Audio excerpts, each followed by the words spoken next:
¿Cómo se lleva a cabo la corrección? Hasta que el Maestro de Dios no haya dejado de confundir las interpretaciones con los hechos y las ilusiones con la verdad, no podrá tener lugar una corrección de naturaleza duradera, que es la única a la que se le puede llamar verdadera corrección.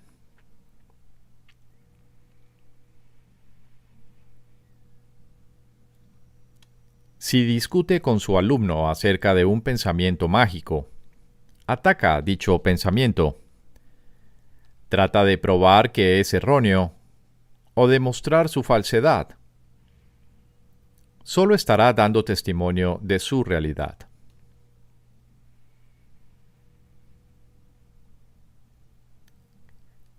Esto conduce inevitablemente a la depresión, pues habrá probado, entre comillas, tanto a su alumno como a sí mismo, que la tarea de ambos es escapar de lo que es real. Y esto es, de todo punto, imposible. La realidad es inmutable. Los pensamientos mágicos no son sino ilusiones. Pues de no ser así, la salvación no sería más que el mismo sueño irrealizable de siempre, solo que con una nueva fachada. El sueño de la salvación, en cambio, tiene un nuevo contenido. Y la diferencia entre ambos no estriba solo en la forma. La lección más importante que los maestros de Dios deben aprender es cómo reaccionar sin ira ante los pensamientos mágicos.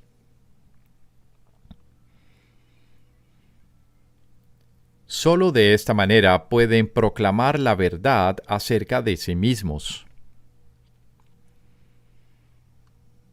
El Espíritu Santo puede entonces hablar a través de ellos acerca de la realidad del Hijo de Dios y recordarle al mundo lo que es la impecabilidad, la única condición inalterada e inalterable de todo cuanto Dios creó.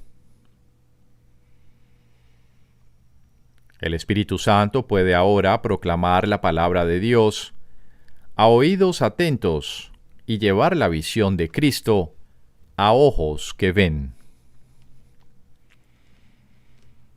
Ahora Él es libre de enseñarles a todas las mentes lo que ellas en realidad son, para que gustosamente les sean devueltas a Él. Y ahora en su visión y en la palabra de Dios, se perdona y se pasa por alto completamente la culpabilidad. La ira no hace más que proferir a gritos: «La culpabilidad es real». La realidad queda obliterada cuando esta creencia demente reemplaza a la palabra de Dios. Ahora son los ojos del cuerpo los que ven y sus oídos los únicos que pueden oír. El limitado espacio que ocupa y su exiguo aliento se convierten en el criterio con el que medir la realidad. Y la verdad se vuelve diminuta e insignificante. La corrección tiene una sola respuesta para todo esto, y para el mundo que se basa en ello. Confundes tus interpretaciones con la verdad y te equivocas. Mas un error no es un pecado, ni tus errores han derrocado a la realidad de su trono. Dios reina para siempre, y sólo sus leyes imperan sobre ti y sobre el mundo. Su amor sigue siendo lo único que existe. El miedo es una ilusión, pues tú eres como Dios. Para que el Maestro de Dios pueda curar, es esencial, pues, que permita que sus propios errores les sean corregidos. Si siente la más leve irritación al responder a otro, que se dé cuenta de inmediato de que ha hecho una interpretación falsa. Que se dirija entonces a su eterno guía interno y deje que sea él quien juzgue cuál debe ser su respuesta.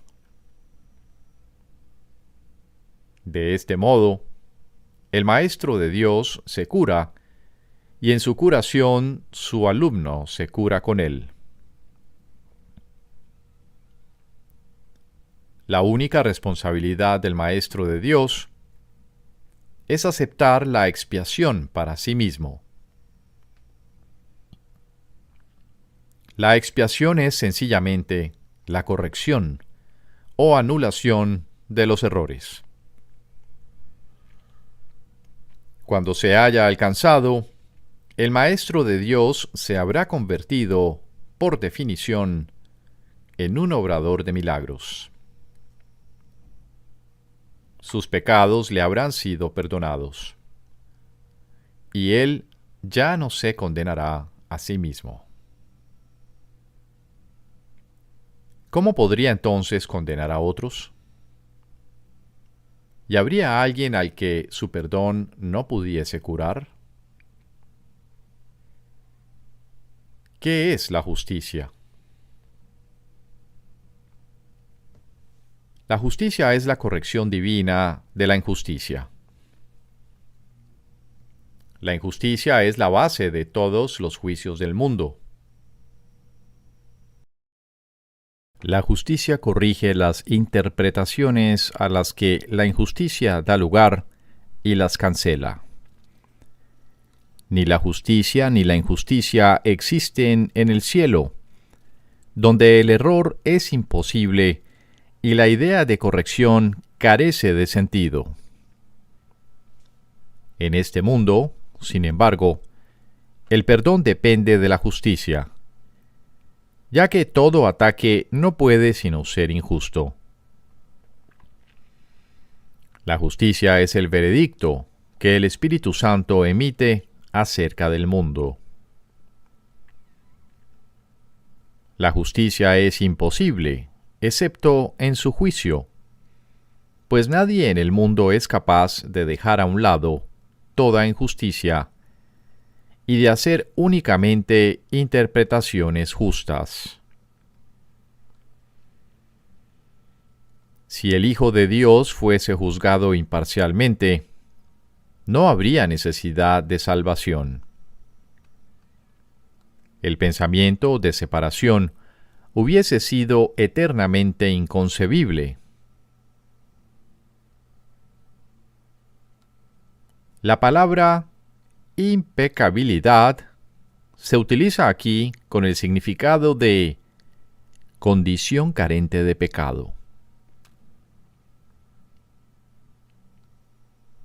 La justicia, al igual que su opuesto, es una interpretación. Sin embargo, es la única interpretación que conduce a la verdad. Esto es así porque, si bien la justicia no es de por sí verdadera, no hay nada en ella que se oponga a la verdad. Entre la justicia y la verdad no existe un conflicto intrínseco.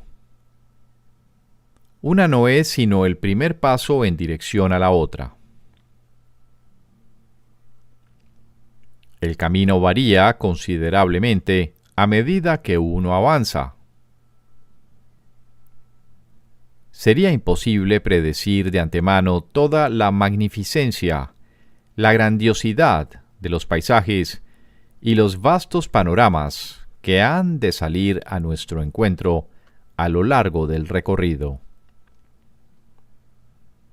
Y aún estos, cuyo esplendor alcanza alturas indescriptibles, según uno sigue adelante, no se pueden comparar con lo que nos aguarda cuando el camino termine y el tiempo finalice junto a él.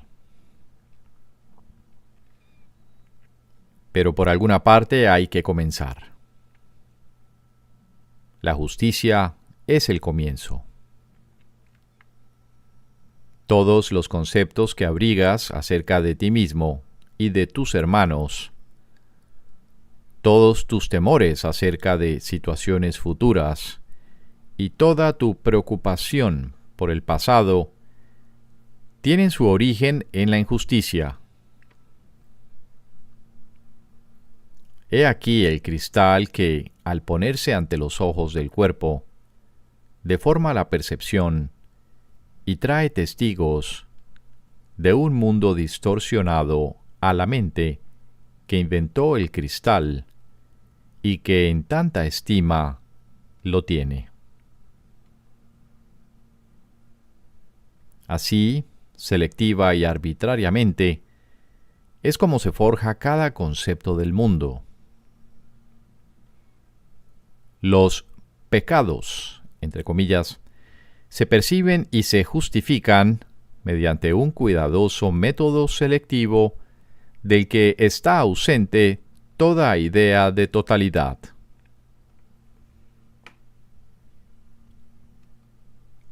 El perdón no tiene cabida en tal esquema, pues no hay ni un solo pecado que no parezca sino ser verdad eternamente. La salvación es la justicia de Dios. La salvación reinstaura en tu conciencia la integridad de todos los fragmentos que percibes como desprendidos y separados. Y es esto lo que te permite superar el miedo a la muerte.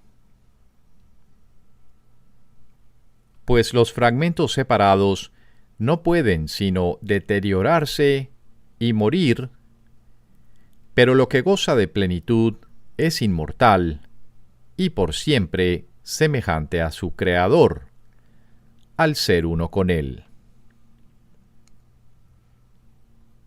El juicio de Dios es su justicia.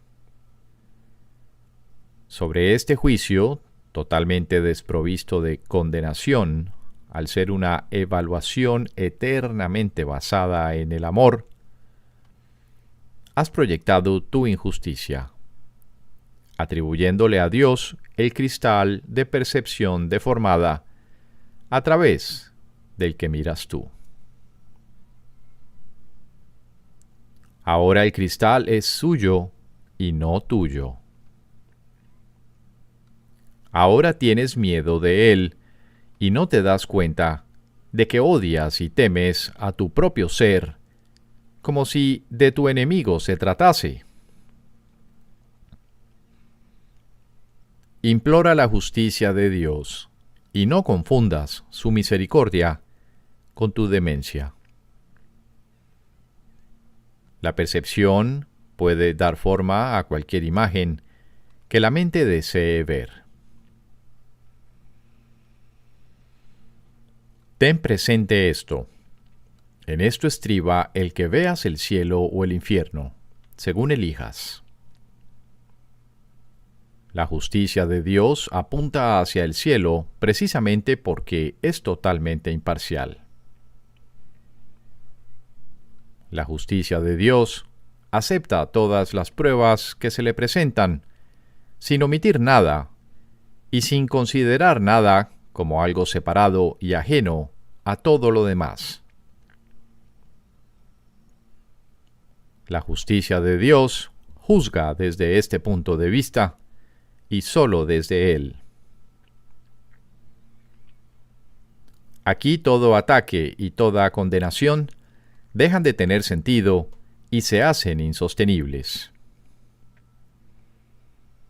La percepción descansa, la mente está quieta y la luz retorna nuevamente. Ahora se restaura la visión. Lo que se había perdido, ahora se ha encontrado. La paz de Dios desciende sobre el mundo y por fin podemos ver. Por fin podemos ver. ¿Qué es la paz de Dios? Se ha dicho que hay una paz que no es de este mundo. ¿Cómo se puede reconocer? ¿Cómo se puede encontrar? Y una vez que se encuentra, ¿cómo se puede conservar? Consideremos cada una de estas preguntas por separado, ya que cada una refleja un paso diferente en el camino. Examinemos la primera. ¿Cómo se puede reconocer la paz de Dios? La paz de Dios se reconoce al principio solo por una cosa. Desde cualquier punto de vista, es una experiencia radicalmente distinta de cualquier experiencia previa. No trae a la mente nada que haya sucedido antes. No evoca nada que se pueda asociar con el pasado. Es algo completamente nuevo.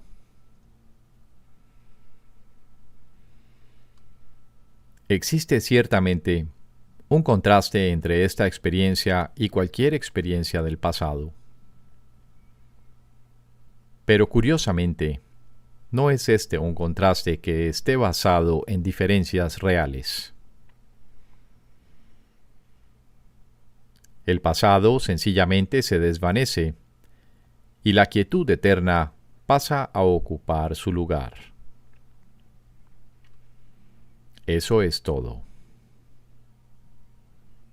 El contraste que se había percibido al principio sencillamente desaparece. La quietud se ha extendido para cubrirlo todo. ¿Cómo se encuentra esta quietud? Nadie que busque únicamente sus condiciones puede dejar de encontrarla. La paz de Dios no puede hacer acto de presencia allí donde hay ira, pues la ira niega forzosamente la existencia de la paz.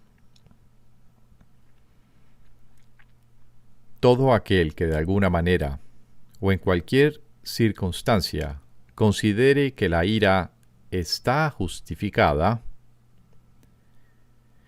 proclama que la paz es una insensatez y no podrá por menos que creer que no existe. En esas condiciones no se puede hallar la paz de Dios. El perdón es, por lo tanto, la condición indispensable para hallarla. Lo que es más, donde hay perdón, tiene que haber paz. Pues ¿qué otra cosa sino el ataque conduce a la guerra? ¿Y qué otra cosa sino la paz es lo opuesto a la guerra? Aquí el contraste inicial resalta de una manera clara y evidente. Cuando se halla la paz, no obstante, la guerra deja de tener sentido. Y ahora es el conflicto el que se percibe como inexistente e irreal. ¿Cómo se conserva la paz de Dios una vez que se ha encontrado? Si la ira retorna, en la forma que sea, el pesado telón volverá a caer una vez más, y la creencia de que no es posible que haya paz inevitablemente regresará. La guerra se volverá a aceptar una vez más como la única realidad. Y ahora tendrás que deponer tu espada nuevamente, aunque no te hayas dado cuenta de que la habías vuelto a blandir. Pero al recordar, aunque solo sea vagamente, cuán feliz eras sin ella, te darás cuenta de que debiste haberla vuelto a blandir para defenderte. Detente entonces por un momento y piensa en lo siguiente. ¿Prefieres el conflicto o sería la paz de Dios una opción mejor? ¿Cuál te aporta más? Una mente tranquila no es un regalo baladí. ¿No es preferible vivir a elegir la muerte? Vivir es júbilo, pero la muerte no es sino llanto. Ves en la muerte tu escapatoria de lo que has hecho. Pero lo que no ves es que tú mismo inventaste la muerte, la cual no es más que la ilusión de un final. La muerte no puede ser una escapatoria, porque el problema no radica en la vida. La vida no tiene opuesto, pues es Dios. La vida parece ser lo opuesto a la muerte, porque tú has decidido que la muerte acaba con la vida. Perdona al mundo, y comprenderás que nada que Dios creó puede tener fin, y que nada que Él no haya creado es real. Con esta frase se resume nuestro curso. Con esta frase se le da a nuestras prácticas el único objetivo que tienen. Con esta frase se describe el programa de estudios del Espíritu Santo exactamente como es.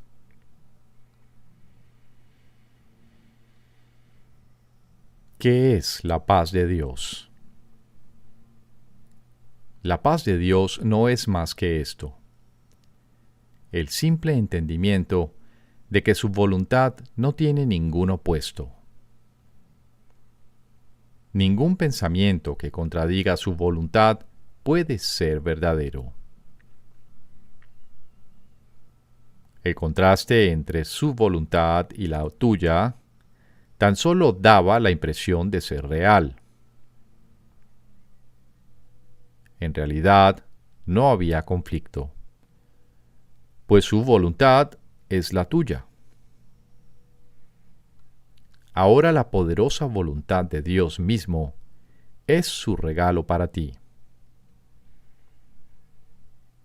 Él no desea quedarse con ella solo para sí.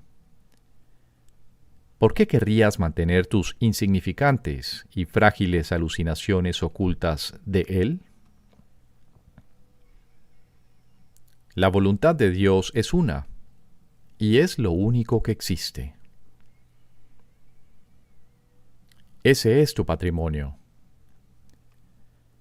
Todo el universo que se encuentra más allá del Sol y las estrellas, así como de todos los pensamientos que puedas concebir, te pertenece.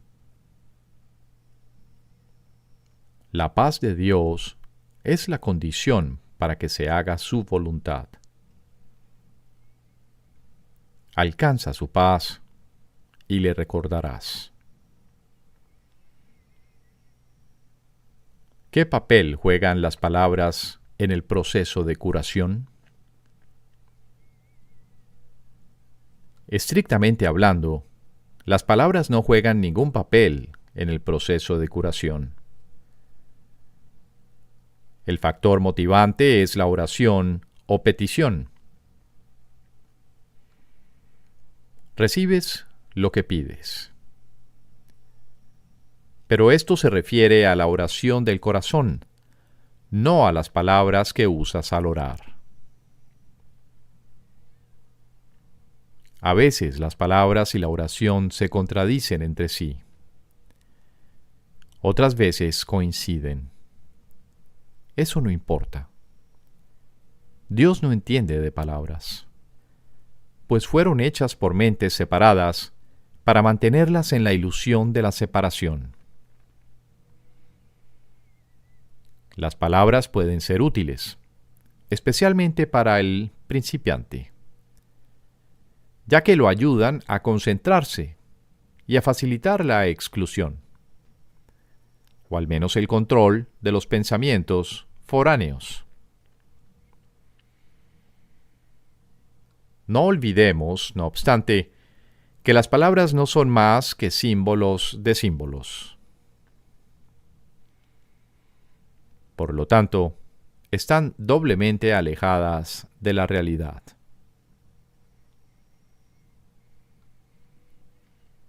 En cuanto a qué símbolos, las palabras tienen connotaciones muy específicas.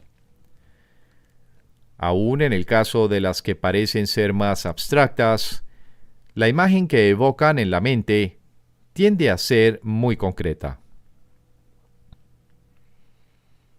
A menos que una palabra suscite en la mente una imagen concreta en relación con dicha palabra, esta tendrá muy poco o ningún significado práctico y por lo tanto no supondrá ninguna ayuda en el proceso de curación.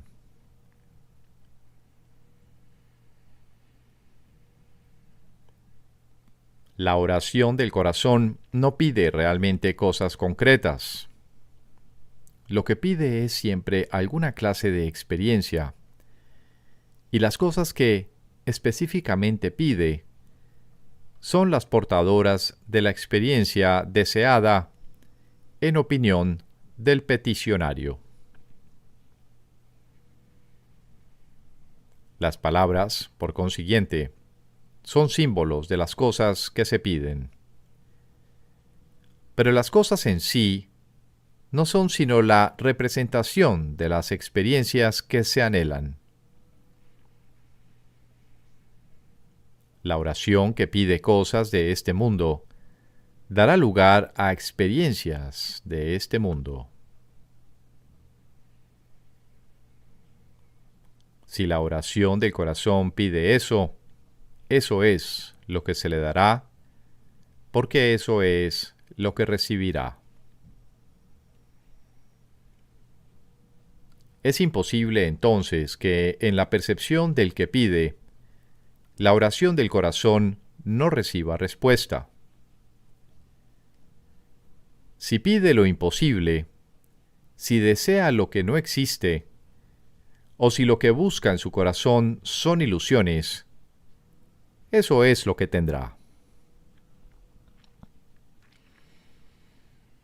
El poder de su decisión se lo ofrece tal como él lo pide. En esto estriba el cielo o el infierno. Al Hijo durmiente de Dios solo le queda este poder. Pero es suficiente. Las palabras que emplea son irrelevantes. Solo la palabra de Dios tiene sentido, ya que simboliza aquello que no corresponde a ningún símbolo humano. Solo el Espíritu Santo comprende lo que esa palabra representa. Y eso también es suficiente. ¿Debe evitar entonces el Maestro de Dios el uso de las palabras cuando enseña?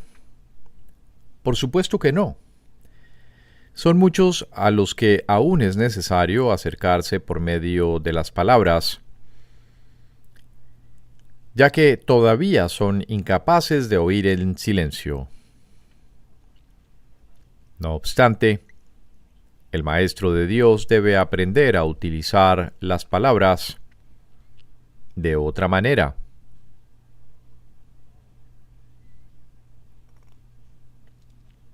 Poco a poco aprenderá a dejar que las palabras le sean inspiradas, a medida que deje de decidir por sí mismo lo que tiene que decir. Este proceso no es más que un caso especial de la lección del libro de ejercicios que reza: me haré a un lado y dejaré que Él me muestre el camino. El Maestro de Dios acepta las palabras que se le ofrecen y las expresa tal como las recibe. No controla lo que dice. Simplemente escucha, oye y habla. Uno de los mayores obstáculos con los que el Maestro de Dios se topa en esta fase de su aprendizaje es su temor con respecto a la validez de lo que oye. Y en efecto, lo que oye puede ser muy sorprendente.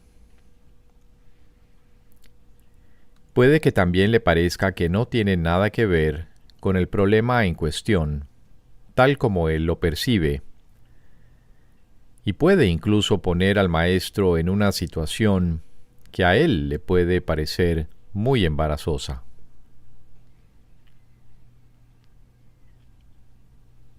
Todas estas cosas no son más que juicios sin ningún valor. Son sus propios juicios, procedentes de una penosa percepción de sí mismo que le convendría abandonar. No juzgues las palabras que te vengan a la mente, sino que, por el contrario, ofrécelas lleno de confianza. Son mucho más sabias que las tuyas. Detrás de los símbolos que usan los maestros de Dios se encuentra la palabra de Dios. Y Él mismo imbuye las palabras que ellos usan con el poder de su espíritu, y las eleva de meros símbolos a la llamada del cielo en sí. ¿Qué relación existe entre la curación y la expiación? La curación y la expiación no están relacionadas, son lo mismo. No hay grados de dificultad en los milagros porque no hay grados de expiación. Este es el único concepto total que es posible en este mundo porque es la fuente de una percepción completamente unificada.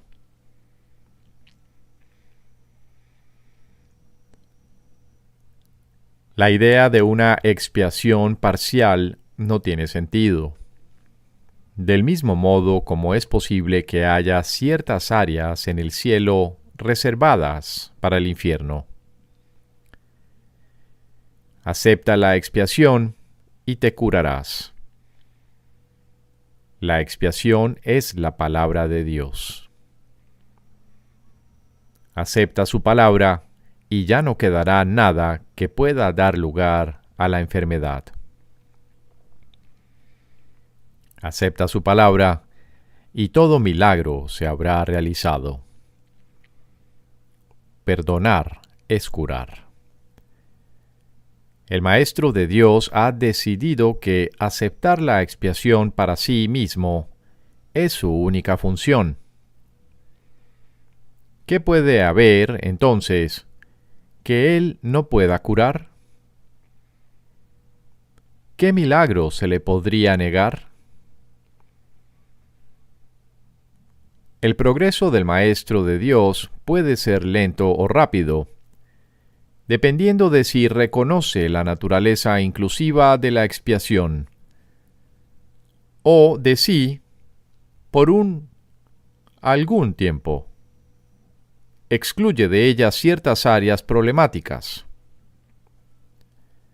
En algunos casos se alcanza una súbita y total conciencia de cuán perfectamente aplicable es la lección de la expiación a todas las situaciones, mas esos casos son relativamente raros. El Maestro de Dios puede haber aceptado la función que Dios le ha encomendado mucho antes de haber comprendido todo lo que esa aceptación le aportaría. Solo el final es seguro.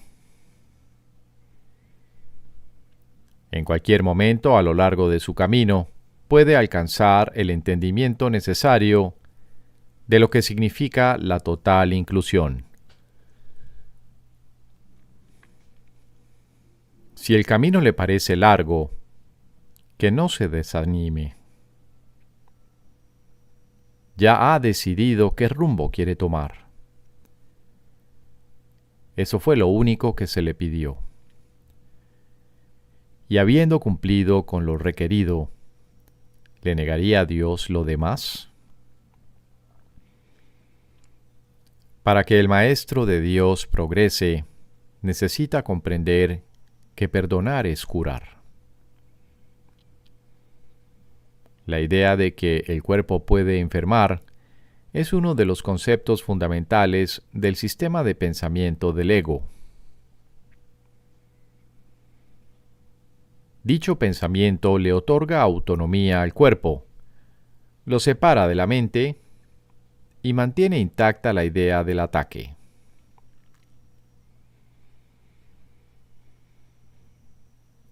Si el cuerpo pudiese enfermar, la expiación sería imposible. Un cuerpo que pudiese ordenarle a la mente hacer lo que a él le place, podría sencillamente ocupar el lugar de Dios y probar que la salvación es imposible.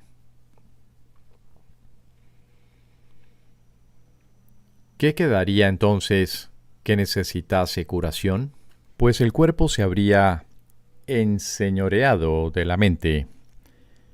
¿Cómo podría entonces devolvérsele la mente al Espíritu Santo sin destruir el cuerpo? ¿Y quién querría la salvación a ese precio?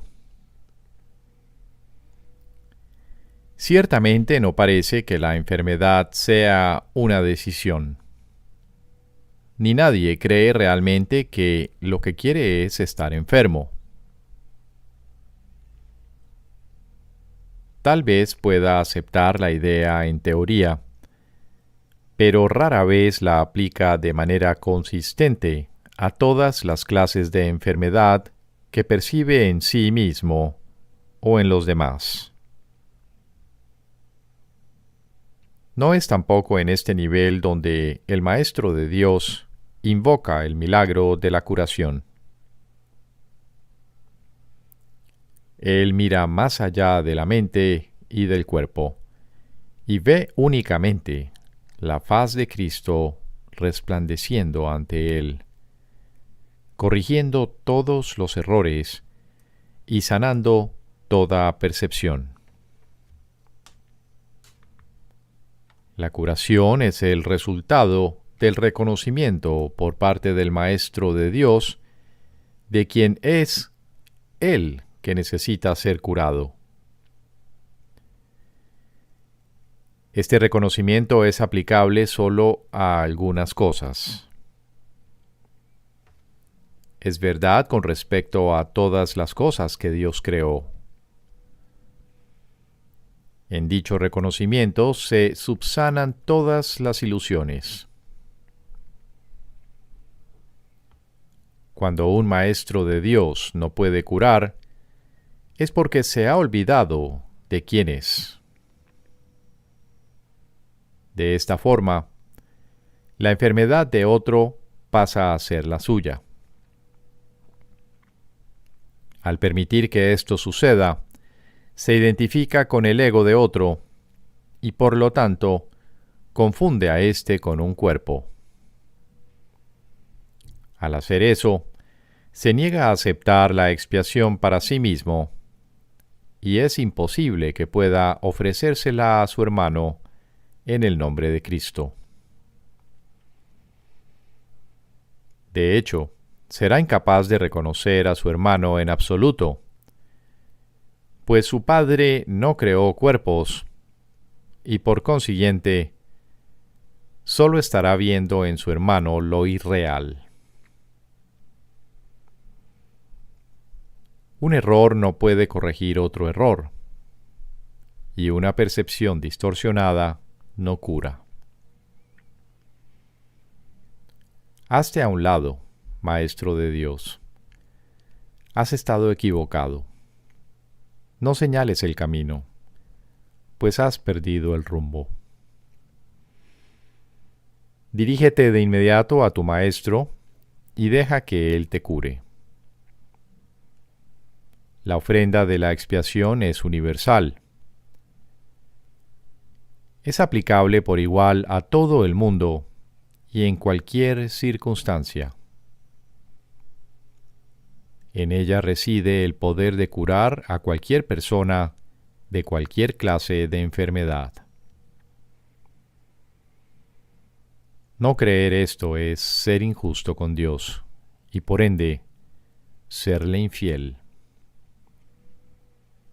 El que está enfermo se percibe a sí mismo como separado de Dios. ¿Quieres verle tú además separado de ti?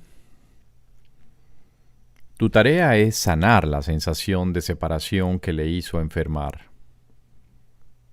Tu función es reconocer por él que lo que cree acerca de sí mismo no es verdad. Tu perdón debe mostrarle eso. Curar es muy simple. La expiación se recibe y se ofrece. Habiéndose recibido, tiene que haberse aceptado. Es en el recibir, pues, donde yace la curación. Todo lo demás se deriva de este único propósito. ¿Quién podría limitar el poder de Dios? ¿Quién entonces podría determinar quién se puede curar y de qué enfermedad, y qué debe permanecer excluido del poder de perdonar de Dios? Esto ciertamente sería una locura. La función de los maestros de Dios no es imponer límites al Padre, ya que no es su función juzgar a su Hijo. Y juzgar al Hijo es limitar a su Padre. Ambas cosas están igualmente desprovistas de sentido. Y sin embargo, esto no se comprenderá hasta que el Maestro de Dios reconozca que juzgar y limitar no son sino un mismo error. Con esto recibe la expiación, pues deja de juzgar al Hijo de Dios y lo acepta tal como el Padre lo creó. Ya no se encuentra separado de Dios, dictando dónde se debe administrar la curación y dónde debe negarse. Ahora él puede decir con Dios: «Este es mi Hijo amado, que fue creado perfecto y que permanecerá así eternamente». ¿Juega Jesús un papel especial en la curación? Los dones de Dios rara vez pueden recibirse directamente. Aún los maestros de Dios más avanzados sucumben a las tentaciones de este mundo. ¿Sería justo entonces que se les negara la curación a sus alumnos por esa razón? La Biblia dice: «Pide en el nombre de Jesucristo». ¿Es esto simplemente una invocación a la magia? Un nombre no cura, ni tampoco puede una invocación generar ningún poder especial. ¿Qué significado puede tener entonces apelar a Jesucristo? ¿Qué confiere el invocar su nombre? ¿Por qué forma parte de la curación pedir en su nombre? Hemos repetido en muchas ocasiones que alguien que haya aceptado perfectamente la expiación para sí mismo puede sanar el mundo. En efecto, ya lo ha hecho. La tentación podrá volver a acosar a otros, pero nunca a ese. Él se ha convertido en el Hijo de Dios resucitado. Ha vencido a la muerte al haber aceptado la vida. Se ha reconocido a sí mismo tal como Dios lo creó, y al hacerlo, ha reconocido que toda cosa viviente forma parte de él. Ahora su poder es ilimitado, porque es el poder de Dios. De esta manera, su nombre se ha convertido en el nombre de Dios, pues ya no se considera a sí mismo separado de él. ¿Qué significa esto para ti? Significa que al recordar a Jesús, estás recordando a Dios. Toda la relación del Hijo con el Padre radica en Jesús. Su papel en la filiación es también el tuyo. Y el hecho de que Él completó su aprendizaje garantiza tu éxito. ¿Se encuentra Él aún disponible para venir en tu ayuda?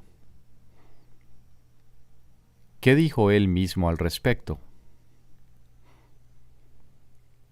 Recuerda sus promesas y pregúntate honestamente si sería posible que no las fuese a cumplir.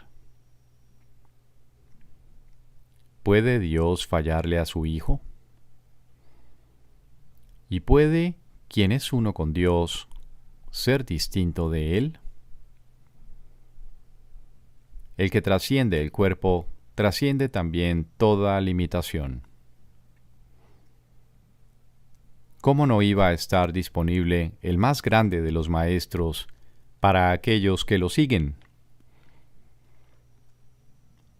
El nombre de Jesucristo, como tal, no es más que un símbolo, pero representa un amor que no es de este mundo. Es un símbolo que se puede usar sin riesgo para reemplazar a los innumerables nombres de todos los dioses a los que imploras. Constituye el símbolo resplandeciente de la palabra de Dios, tan próximo a aquello que representa, que el ínfimo espacio que hay entre ellos desaparece en el momento en que se evoca su nombre. Recordar el nombre de Jesucristo es dar gracias por todos los dones que Dios te ha dado. Y la gratitud hacia Dios se convierte en la manera en que Él es recordado, pues el amor no puede estar muy lejos de una mente y un corazón agradecidos. Dios puede entonces entrar fácilmente, porque estas son las verdaderas condiciones que hacen posible tu retorno al hogar. Jesús ha señalado el camino. ¿Por qué no habrías de estarle agradecido? Te ha pedido amor, mas solo para Él poder dártelo a ti. Tú no te amas a ti mismo, pero para Jesús, tu hermosura es tan absoluta e inmaculada que ve en ella la imagen de su Padre. Tú te conviertes en el símbolo de su Padre aquí en la tierra. Él tiene sus esperanzas puestas en ti, porque no ve límites en ti, ni mancha alguna que opaque tu hermosa perfección. La visión de Cristo resplandece en sus ojos con perfecta constancia. Él ha permanecido contigo. ¿No te gustaría aprender la lección de la salvación valiéndote de lo que Él ya aprendió?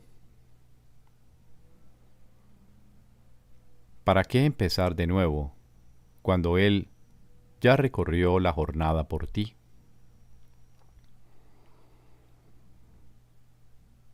Nadie en la tierra puede entender plenamente lo que es el cielo, ni cuál es el verdadero significado de su Creador.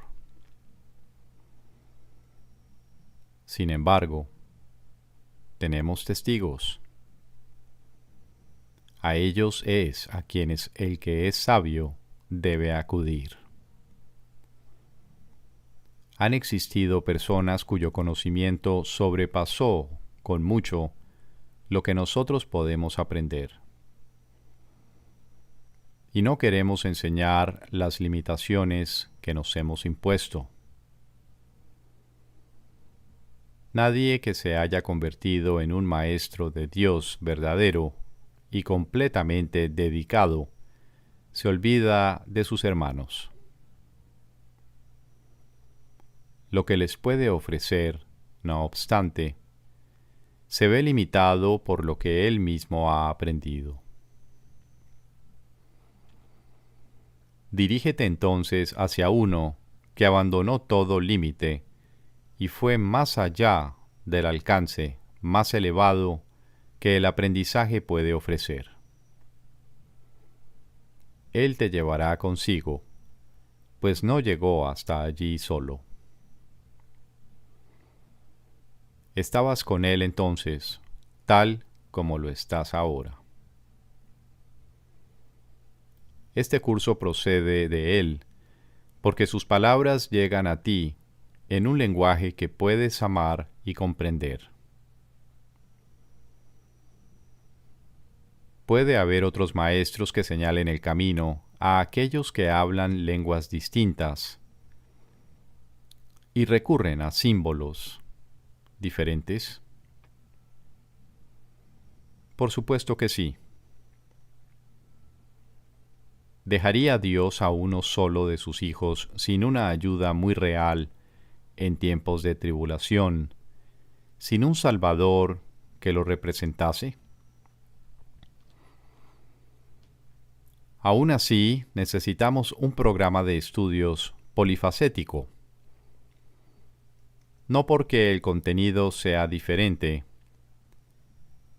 sino porque los símbolos tienen que modificarse y cambiar para poder ajustarse a las diferentes necesidades. Jesús ha venido a responder a las tuyas. En Él hallarás la respuesta de Dios. Enseña, entonces, con Él, pues Él está contigo. Él siempre está aquí.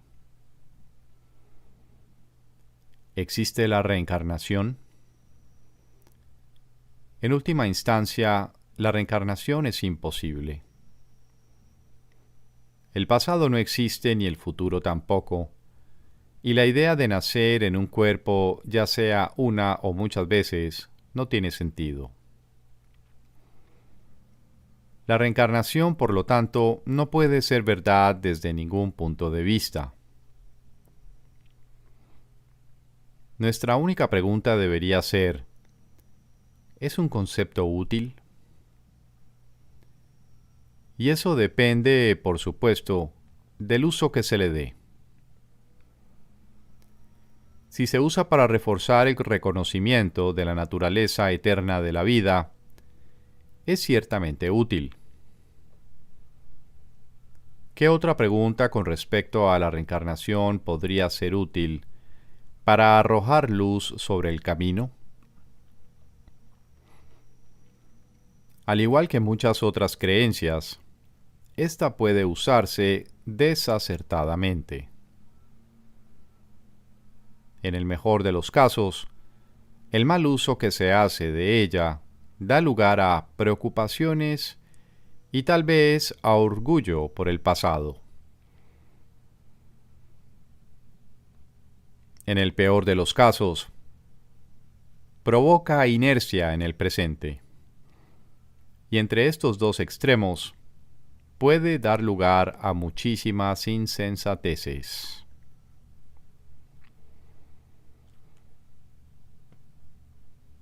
La reencarnación no sería, en ningún caso, el problema con el que hay que lidiar ahora. Si la reencarnación fuese responsable de algunas de las dificultades a las que el individuo se enfrenta ahora, la única tarea de éste seguiría siendo la de escapar de ellas ahora. Si lo que está haciendo es sentando las bases para una vida futura, aún así solo puede solventar el asunto de su salvación ahora.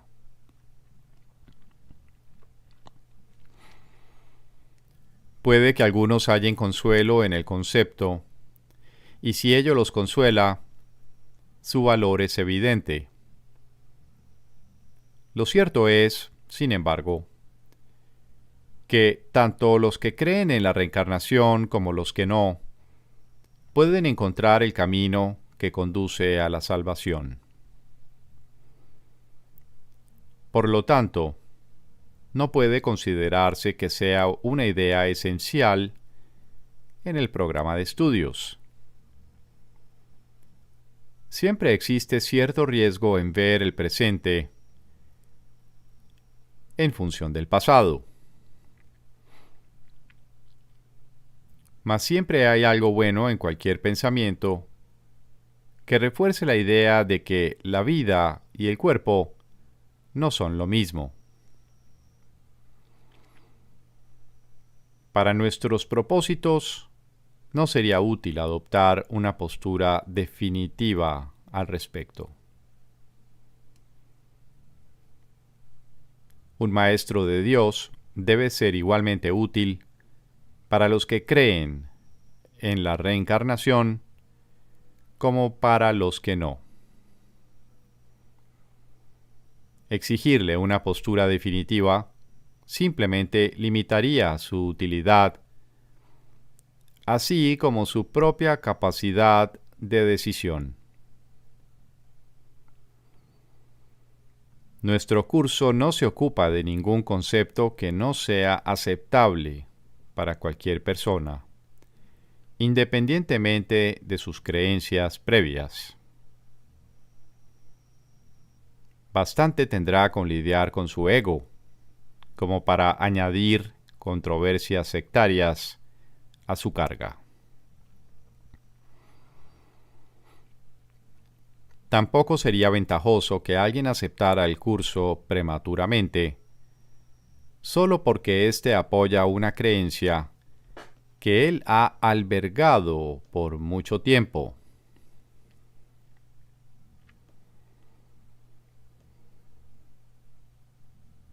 No puede hacerse demasiado hincapié en el hecho de que lo que el curso se propone es una completa inversión del pensamiento.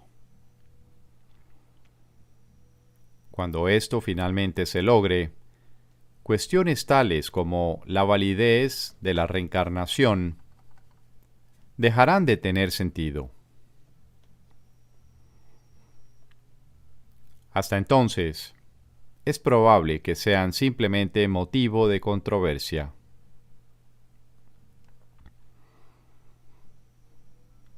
El Maestro de Dios, por lo tanto, hará bien en alejarse de todas esas cuestiones, ya que aparte de ellas es mucho lo que tiene que enseñar y aprender. Debe aprender y enseñar que las cuestiones teóricas no son más que una pérdida de tiempo, puesto que desvían al tiempo del propósito que se le asignó. Si un concepto o una creencia tiene aspectos útiles, se le dirá. También se le dirá cómo usarlos. ¿Qué más necesita saber? ¿Quiere decir esto que el Maestro de Dios no debe creer en la reencarnación ni discutirla con otros que sí creen en ella? Por supuesto que no. Si él cree en la reencarnación, sería un error que renunciase a su creencia, a menos que su maestro interno así se lo aconsejase. Y eso es muy poco probable. Es posible que se le indique que está haciendo un mal uso de la creencia, de tal manera que ello resulta perjudicial tanto para el progreso de su alumno como para el suyo propio. En ese caso se le recomendaría una reinterpretación, puesto que ésta sería innecesaria. Lo único que se tiene que reconocer, no obstante, es que el nacimiento no fue el principio y que la muerte no es el final. Mas ni siquiera esto se requiere del principiante. Él solo necesita aceptar la idea de que lo que sabe no es necesariamente todo lo que es posible aprender. Su jornada habrá comenzado. El énfasis de este curso es siempre el mismo. En este momento es cuando se te ofrece total salvación. Y en este momento es cuando puedes aceptarla. Esa sigue siendo tu única responsabilidad. La expiación se puede equiparar a la escapatoria total del pasado y a la total falta de interés por el futuro. El cielo está aquí. No existe ningún otro lugar. El cielo es ahora. No existe ningún otro tiempo. Los maestros de Dios no se interesan por ninguna otra enseñanza que no conduzca a esto. Todas las creencias apuntan a ello si han sido interpretadas correctamente. En este sentido, se puede decir que su verdad está determinada por el provecho que resulte de ellas. Todas las creencias que facilitan el progreso se deben respetar. Este es el único criterio que este curso requiere. No se requiere nada más.